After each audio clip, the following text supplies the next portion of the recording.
ಕಥೆಗಳನ್ನು ಇಷ್ಟಪಡೋ ಎಲ್ಲರಿಗೂ ಕಥೆಯಂಗಡಿಗೆ ಸ್ವಾಗತ. ಹೌಸ್ ವೈಫ್ ಈ ಕಥೆಯ ಮೊದಲನೇ ಮತ್ತು ಎರಡನೇ ಭಾಗವನ್ನು ಯಾರೆಲ್ಲ ನೋಡಿದ್ದೀರೋ ದಯವಿಟ್ಟು ಆ ಎರಡೂ ಭಾಗಗಳನ್ನು ಸಂಪೂರ್ಣವಾಗಿ ನೋಡಿ ಅಂತ ಕೇಳ್ಕೊತೀನಿ. ಕಥೆ ತುಂಬಾ ಇಂಟ್ರೆಸ್ಟಿಂಗ್ ಆಗಿದೆ. ಸರಿ, ಮೂರನೇ ಭಾಗನ ನೋಡೋಣ. ಅಮ್ಮ, ನಾಳೆ ನನ್ನ ಫ್ರೆಂಡು ಭೂಮಿಕಾ ಬರ್ತಾ ಇದ್ದಾಳೆ. ನೀನು ನಾಳೆ ಬ್ರೇಕ್ಫಾಸ್ಟ್ಗೆ ನೀರು ದೋಸೆ ಮತ್ತು ಮಶ್ರೂಮ್ ಪಲ್ಯ ಮಾಡು, ಆಯಿತಾ? ಏನು ದೊಡ್ಡದಾಗ ಆರ್ಡ್ರ್ ಕೊಡ್ತಾ ಇದೆಯಾ? ಆರ್ಡ್ರ್ ಕೊಡೋಕ್ಕಿದ್ದೇನು ಹೋಟ್ಲಾ? ಇಷ್ಟಕ್ಕೂ ಯಾರನ್ನು ಕೇಳಿ ನಿನ್ನ ಫ್ರೆಂಡನ್ನು ಕರೀತಾ ಇದೆಯಾ? ಯಾವತ್ತೂ ಇಲ್ದಿರೋ ಪ್ರಶ್ನೆ ಇವತ್ತಾಗಿ ಕೇಳ್ತಿದ್ಯಮ್ಮ?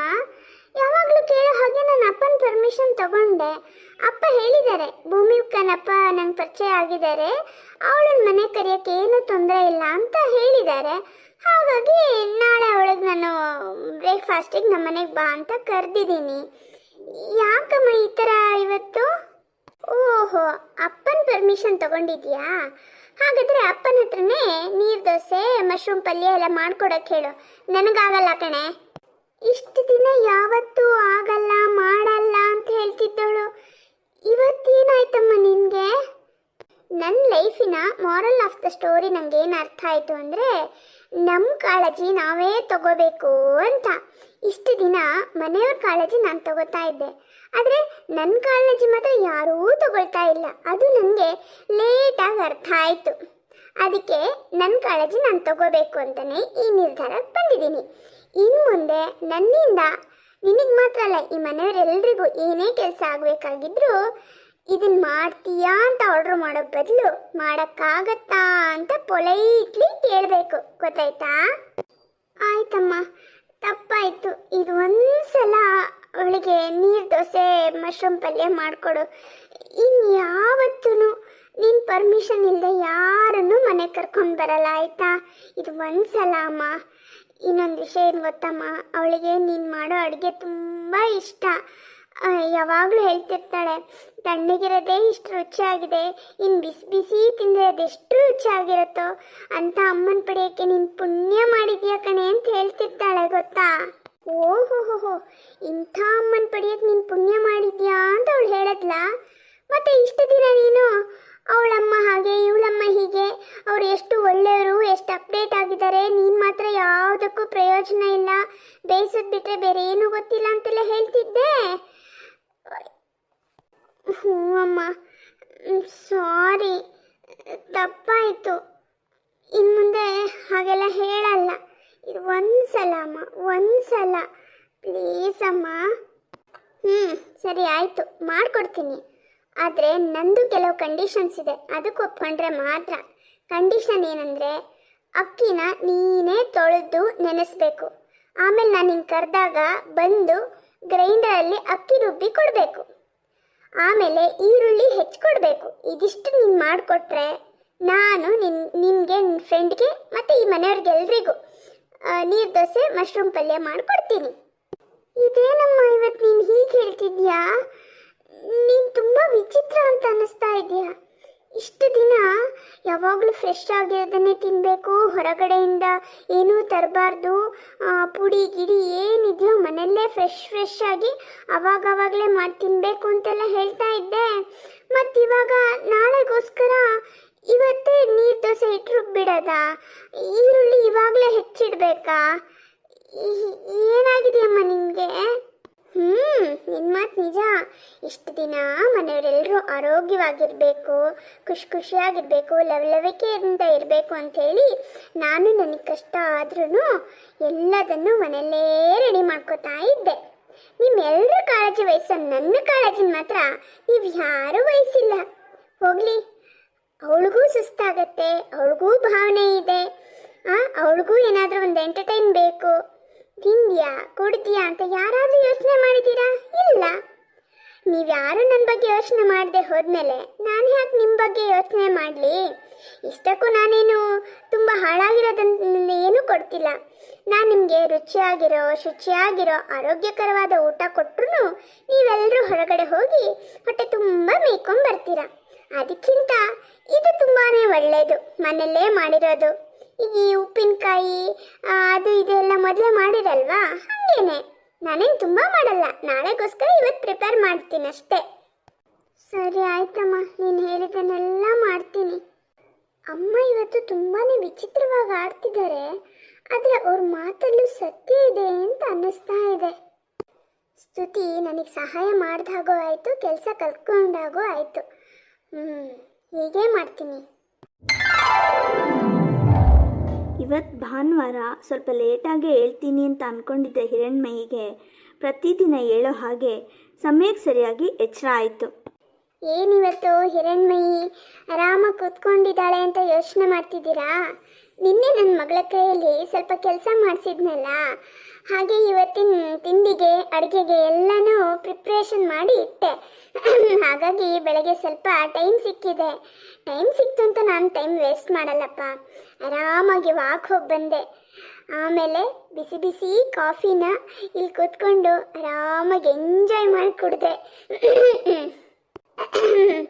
ಯಾವತ್ತು ಹೋಗದೆ ಇರೋಳು ಇವತ್ತು ಥಂಡಿ ಇಲ್ಲ, ಬೇಸಿಗೆ ಇವಾಗ, ಆದರೆ ಬೆಳಗ್ಗೆ ಸ್ವಲ್ಪ ತಣ್ಣಗೆ ಇರುತ್ತಲ್ಲ ವಾತಾವರಣ. ವಾಕ್ ಹೋಗಿ ಬಂದಲ್ಲ, ಸ್ವಲ್ಪ ಗಂಟ್ಲು ಕರಕರ ಅಂತಿದೆ ಅಷ್ಟೇ. ಮತ್ತೆ ನೀವೆಲ್ಲ ಹೇಗಿದ್ದೀರಾ? ನಮ್ಮ ವಿಡಿಯೋ ನೋಡಿ ಸುಮ್ಮನಾಗಬೇಡಿ ಆಯಿತಾ, ಗೊತ್ತಲ್ವಾ? ಹಾಂ, ಹೆಬ್ಬೆರಳೆತ್ತಿ ಲೈಕ್ ಒತ್ತಿ. ಕೆಲಸ ಶುರು ಮಾಡ್ಕೋತೀನಿ. ಎಲ್ಲರ ತಿಂಡಿನೂ ಆಯಿತು, ಈಗ ನಾನು ತಿನ್ನಬೇಕು. ಆಂಟಿ, ಏನು ಭೂಮಿಕಾ, ನಿಂಗೇನಾದರೂ ಬೇಕಿತ್ತಾ? ಆಂಟಿ, ನೀವು ನಮ್ಮೆಲ್ಲರಿಗೂ ತಿಂಡಿ ಬಡಿಸಿದ್ರಿ, ಒತ್ತಾಯ ಮಾಡಿ ಮಾಡಿ ತಿನ್ನಿಸಿದ್ರಿ, ನೀವು ಮತ್ತೆ ತಿಂಡಿ ತಿಂದೇ ಇಲ್ವಲ್ಲ, ಯಾಕಂಟಿ? ಮೊದಲು ಎಲ್ರಿಗೂ ತಿಂಡಿ ಕೊಟ್ಟು ಆಮೇಲೆ ನಾನು ತಿಂಡಿ ತಿನ್ನೋ ಅಭ್ಯಾಸ. ಇನ್ನೇನು ಬಡಿಸ್ಕೊಂಡು ತಿಂತೀನಿ. ಆಂಟಿ, ನಿಮ್ಗೆ ಉಳಿದಿದೆ ತಾನೇ? ಉಳಿಯೋದಾ? ನನಗಾಗಿ ಇನ್ನೂ ಸುಮಾರಿದೆ. ಹೌದಾ ಆಂಟಿ? ನೀವೇನೋ ತಪ್ಪು ತಿಳ್ಕೊಳ್ಳಲ್ಲ ಅಂದರೆ ಒಂದು 2 3 ದೋಸೆ ಮತ್ತು ಸ್ವಲ್ಪ ಪಲ್ಯ ನನಗೆ ಬಾಕ್ಸಲ್ಲಿ ಹಾಕ್ಕೊಡ್ತೀರಾ? ನಮ್ಮಮ್ಮಂಗೆ ಕೊಡಬೇಕು. ಆಯ್ತಪ್ಪ, ಅದಕ್ಕೇನಂತೆ, ಕೊಡ್ತೀನಿ. ಯಾಕೆ ನಿಮ್ಮಮ್ಮ ನೀರು ದೋಸೆ ಮಾಡಲ್ವಾ? ನಮ್ಮಮ್ಮ ನಿಮ್ಮ ಥರ ಹೌಸ್ ವೈಫ್ ಅಲ್ಲ ಆಂಟಿ, ವರ್ಕಿಂಗ್ ವುಮನ್. ಅವ್ರು ಬೆಳಗ್ಗೆ ಹೋದರೆ ರಾತ್ರಿ ಬರ್ತಾರೆ. ಅವ್ರಿಗೆ ಅಡುಗೆ ಮಾಡೋಕ್ಕೆ ಪುರ್ಸೊತ್ತಿಲ್ಲ ಅನ್ನೋದಕ್ಕಿಂತ ಇಂಟ್ರೆಸ್ಟೇ ಇಲ್ಲ. ಹಾಗಾಗಿ ನಮಗೆ ಈ ಥರ ತಿಂಡಿಗಳು ಸಿಗೋದೇ ಇಲ್ಲ. ಆದರೆ ನಿಮ್ಮ ಮಗಳು ಸ್ತುತಿ ತುಂಬ ಪುಣ್ಯ ಮಾಡಿದ್ದಾಳೆ. ನೀವು ಯಾವಾಗಲೂ ಅವಳಿಗೆ ರುಚಿಯಾಗಿ ತಿಂಡಿ ಎಲ್ಲ ಮಾಡಿಕೊಡ್ತೀರಾ. ನಿಮ್ಗೆ ಗೊತ್ತಾ ಆಂಟಿ, ಕಾಲೇಜಲ್ಲಿ ನಾವಿಬ್ಬರು ನಮ್ಮ ಬಾಕ್ಸ್ಗಳನ್ನ ಎಕ್ಸ್ಚೇಂಜ್ ಮಾಡ್ಕೋತೀವಿ. ಅವಳು ಯಾವಾಗಲೂ ನಮ್ಮಮ್ಮ ಕೊಡೋ ಬ್ರೆಡ್ಡು, ಜಾಮು, ಒಣಗೋಗಿರೋ ಚಪಾತಿ, ರೊಟ್ಟಿ ಇಂಥ ತಿಂತಾಳೆ. ನಾನು ಮಾತ್ರ ಫ್ರೆಶ್ ಆಗಿರೋ ತಿಂಡಿ ತಿಂತೀನಿ. ಮತ್ತು ಅವಳ ಮೇಲೆ ಸಿಟ್ಟು ಮಾಡ್ಕೋಬೇಡಿ, ಪ್ರತಿದಿನ ಅಲ್ಲ, ಅಪರೂಪಕ್ಕೆ. ನನಗೂ ಒಂದೊಂದ್ಸರಿ ನೀವು ಮಾಡೋ ತಿಂಡಿನ ತಿನ್ನಬೇಕು ಅಂತ ತುಂಬ ಆಸೆ ಆಗತ್ತೆ. ಅವಾಗ ಮಾತ್ರ ಆಂಟಿ. ಮತ್ತು ನನ್ನ ಮಗಳಿಗೋಸ್ಕರ ಮಾಡಿಕೊಟ್ಟಿದ್ದನ್ನೆಲ್ಲ ಇವಳು ತಿಂದ್ಬಿಡ್ತಾಳೆ ಅಂತ ಕೋಪ ಮಾಡ್ಕೋಬೇಡಿ.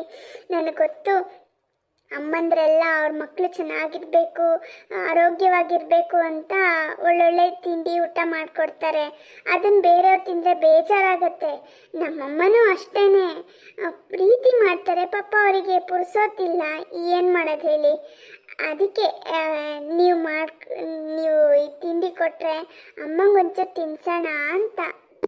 ಇದೇ ವಿಚಿತ್ರ ನೋಡು, ನಮ್ಮನೆಯವರಿಗೆ ನನಗೆ ಬೇಯಿಸಿ ಹಾಕೋದು ಬಿಟ್ಟರೆ ಬೇರೆ ಏನೂ ಗೊತ್ತಿಲ್ಲ ಅಂತ ಅನಿಸುತ್ತೆ.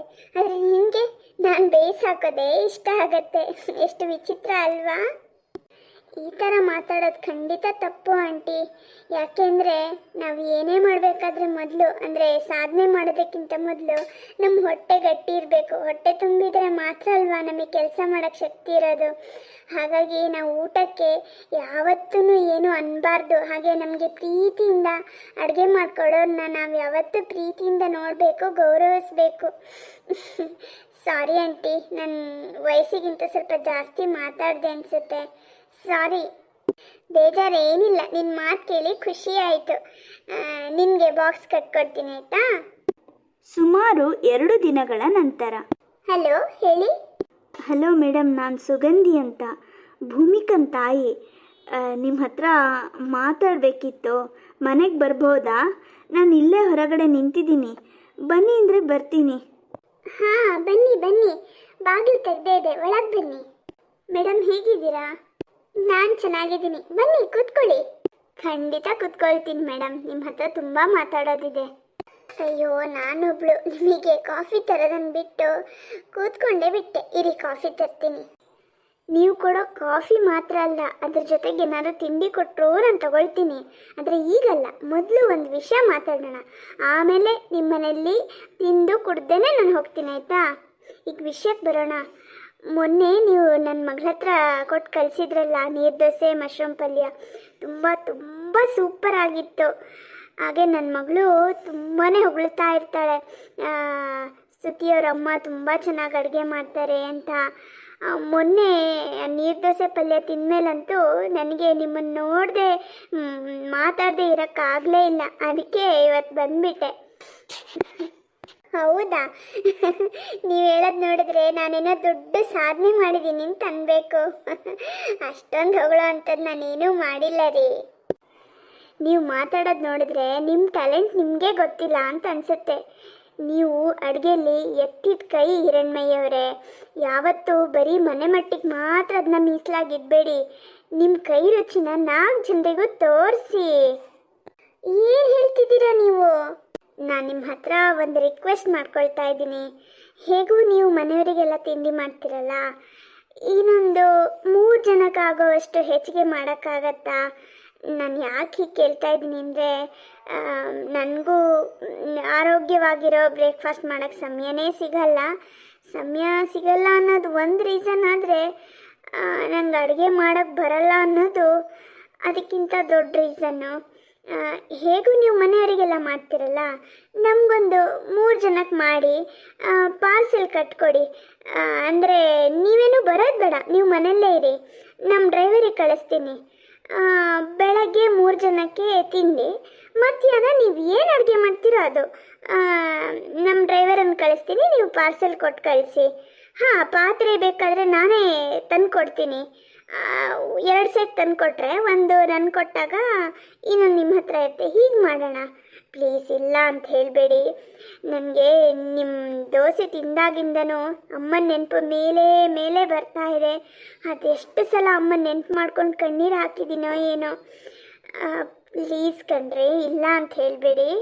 ಒಂದು ಕ್ಷಣ ಹಿರಣ್ಮಯಿಗೆ ಏನು ಹೇಳಬೇಕೋ ಗೊತ್ತಾಗಲಿಲ್ಲ. ನೀವೇನಾದರೂ ಸಣ್ಣದಾಗೊಂದು ಬಿಸ್ನೆಸ್ ಶುರು ಮಾಡಿದರೆ ಅದಕ್ಕೆ ಕಾರಣ ನಾನು ಅಂತ ಆದರೆ ನಮ್ಮಮ್ಮನ ಆತ್ಮಕ್ಕೆ ಶಾಂತಿ ಸಿಗುತ್ತೆ ಹಿರಣ್ಮಯಿಯವರೇ. ನೀವು ಏನು ಹೇಳ್ತಿದ್ದೀರೋ ನಂಗೊಂದು ಅರ್ಥ ಆಗ್ತಿಲ್ಲ. ನಾನೇನಾದರೂ ಸಣ್ಣದಾಗಿ ಬಿಸ್ನೆಸ್ ಶುರು ಮಾಡಿದ್ರೆ ನಿಮ್ಮಮ್ಮನ ಆತ್ಮಕ್ಕೆ ಶಾಂತಿ ಸಿಗತ್ತಾ? ಅದು ಹೇಗೆ?